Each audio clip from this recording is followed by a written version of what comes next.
This is an Nvidia Gtx 260. When this came out, this was an absolute beast of a card. It was Nvidia's step down from the GTX 280, but it was basically competing with the ATI 4850, which was actually slightly faster than this, but had a few driver issues. But this was an interesting card because it used, one, 182 watts of power, and two, I mean, just look at it. I mean, it's got these vents on the front, so it really does look like a Dodge Charger. Yeah, I'm in the spare room, just in case you didn't know, and I was storing some stuff in here, and I'll put this up here while I'm at it. Anyway, you can see it's all fully enclosed cooler, squirrel cage fans that blows air out the back of your computer case, which is always good. The whole PCB is covered in plastic and aluminium, so there's no bare PCB exposed at all, except for the PCI Express finger at the bottom.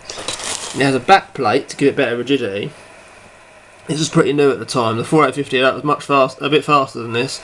It really did just look like a scraggly old thing. It's just a PCB, a real small copper alley heatsink on it. But it did use only 110 watts of power, I believe, whereas this used 182 watts. This is a GDDR3 card, 896 megabytes of VRAM on it. Remember, this was made back in 2008. So it's a pretty old card now by today's standards, but it can still play games like Grand Theft Auto 5. And things like that. I believe it can still play Fortnite, depending on if it needs DirectX 11 support now or not. I know they did add that in, and they took it away, and then they messed around with that. But yeah, it could run Fortnite. Definitely runs Grand Theft Auto 5 just fine. It's still not a bad card, considering they're still selling the crappy GT 210. Yeah, it's just as old as this, but only has 16 CUDA cores. Yeah, 16. This had 192 CUDA cores. At the time, was very impressive. It wasn't that many years later after the 8800 GTX that had about 96 CUDA cores.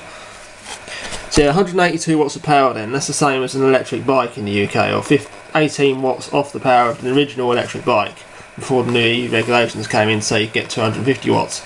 So this card, graphics card, uses the same power as an electric bike. That's pretty impressive, yep, pretty impressive if you want to heat your room as well. Oh yeah, you could have 3 of these in SLI. There was this rather nicely covered up SLI finger on top of the card. I've got no light because I've got in the way of it.